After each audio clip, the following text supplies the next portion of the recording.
Welcome to Shumway Lake, British Columbia. It's about 30 kilometers west of Kamloops, and it's a perfect rainy, cloudy, kind of chilly day to make a video about regretting a huge life choice that you've made. I was inspired to talk about this because I got an email from someone in response to my last video about having this camper van Ruby for 2 years. She too bought a camper van, and she had prepared for it for about 3 or 4 years. Trying to figure out which one to buy, saving up, figuring out her route, selling her condo, quitting her job. She did everything and she hates it. So she asked for some tips, like what do you do when you regret making a major life decision? The first thing that came to me was when I moved to Africa. I taught there at an American international school for kids of expats and missionaries. I was there for 3 years and it was the hardest 3 years of my life. I was kind of always living in fear, confusion, and even guilt. Like, why was I born with all that I have and other people are born with nothing? Well, it was my first year as a teacher and I'm not cut out to be a grade 8 language arts teacher. And I was very lonely, and there were no single men that were interested in me, or even that I guess I was that interested in. So I was like, I'm going to be 30 soon. I'm going to be all alone for the rest of my life. I'm not going to have children. So of course, when I moved back to Canada, the first thing I did, I got married. And that, if you know anything about me at all, didn't really go as planned. So while I don't regret buying this camper van, I totally know what it's like to make a major life decision, get rid of everything, sell everything, quit your job, and just put yourself in a position where there's no turning back. Actually, I take that back. There's very few decisions in life where there is no turning back. Most decisions are reversible. So what I recently learned is that I need a purpose for what I'm doing, and you may need a purpose as well, and you may not be finding that in the life decision that you've made. For instance, I'm in Kamloops for the next 3 months. I'm volunteering at a therapeutic horseback riding association, and part of my job is tacking and untacking horses, leading horses, grooming horses. Milo, one of my favorite horses. This is Nala.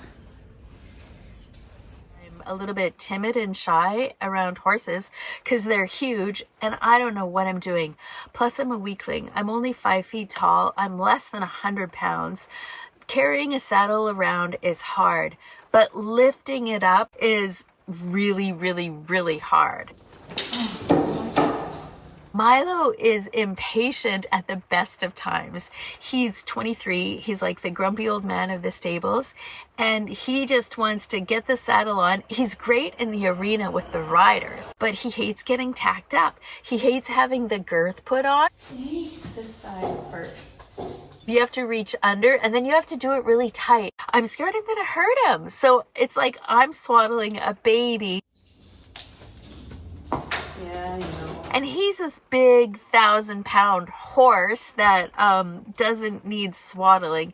He wants to get that damn girth on and get out to the ring so we can do this real job. Going all the way to 3. Sorry, dude. Okay? Sorry, guy. I don't know if that's right. It's the best I can do.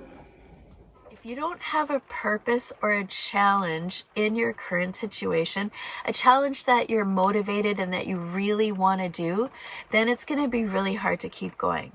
The second thing that I knew going into Africa and that hit me hard was what they call the 3-month wall. So usually there, you go there and you start teaching and you're all excited and Africa's amazing and you're traveling, you're going on safaris, you're getting to know your students. Everything is, you're just so overwhelmed with everything and so excited that you don't really have time to get homesick or sad. And you hit the wall and then you're like, oh crap, now I have 6 more months of teaching, of the rains. I'll get flooded out and the internet goes out all the time. Then the sun comes beating down and it's really hot. Where you may be, in your camper van or whatever hard life decision that you're regretting having chosen, you may have hit the wall. I'm telling you, after you hit the wall, then you climb and you climb and you do get over it. And that looks different for different people. Getting over the wall may mean reversing and deciding, you know what, I'm going to sell this van and go back home because it really isn't for me. I tried it. It doesn't mean it was a failure. It's not for me. Another way is to do what I did and just keep climbing and climbing and climbing, get to the top and collapse. And so then you arrive back in Canada on the other end, and then you pick yourself up and make another bad decision. But actually, I really believe there aren't any bad decisions. I am very grateful, actually, and blessed for every decision I've ever made, because I've learned something from all of them, and they've helped me become more compassionate, and they brought me to where I am right now, which is sitting here talking to you, which I love doing. Can you hear the rain? That reminds me of the third thing that I did to get through Africa, and that was I walked on the track every night. The school had this big flat track, and the sun went down every day at 6 p.m. pitch black, and it rose every morning at 6 a.m. because we were practically right on the equator. Clockwork. Every night after dinner, I would walk around the track in the dark, and then the sky was black and there were stars everywhere. It wasn't like in Zanzibar where the stars went literally down to the ocean. It was amazing. The stars were in the sky and the air was so soft and mild and dark, and I would walk the track and just be with myself, just be aware, and I wouldn't be thinking about teaching or being lonely or not having any friends or being sad and bored and depressed. I would just be, just like we can sit and be with the rain. Do you ever do that? Do you ever just sit and be instead of thinking or scrolling or watching or arguing or hating yourself or eating or drinking or drugging? Instead, just sit and be. And if you can let your inner true nature rise, it's peace and joy and love and self-compassion and presence. The fourth thing I did, which I hated, but I'm really glad that I did, was counseling. Because the school provided free counseling, because it's hard to be in Africa. Who couldn't use a good counseling lesson or two?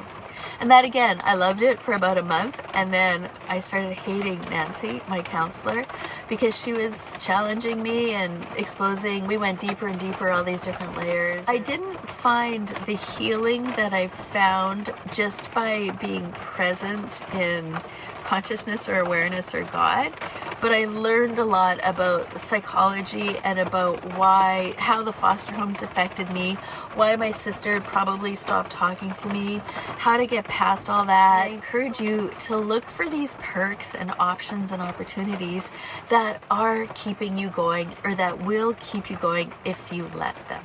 The fifth thing I did was I traveled a lot within Africa. So I went to Tanzania, Mombasa, South Africa, Ethiopia, Swaziland. It gave me something to look forward to.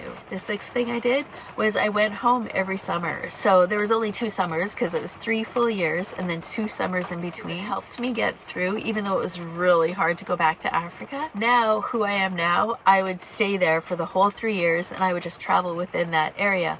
But I had to go through what I went through in order to get through where I am, to get to where I am now. You have to figure out what could help you get through this. And the only person that knows is you. I obviously can't tell you how to get through it. I can only share how I got through it. So when you're sitting down and you're being present and you're listening to the rain or watching the wind blow through the trees, let it come to you. Different ways that you can comfort yourself and motivate yourself and encourage yourself to get through this season of your life. It's hard to find people that you truly deeply connect with. So if you can do that, if you can find people that you really truly deeply connect with, don't let those friendships dissolve. So I hope my experiences have helped you or encouraged you, or at least shown you that you're not alone and that this too will pass. And while it's passing, while you're climbing the wall or saddling horses or driving in your van or just trying to get up in the morning, take good care of yourself, because you are worth taking good care of. Mwah. Did I tell you we're at Shumway Lake? Want to have a quick little look?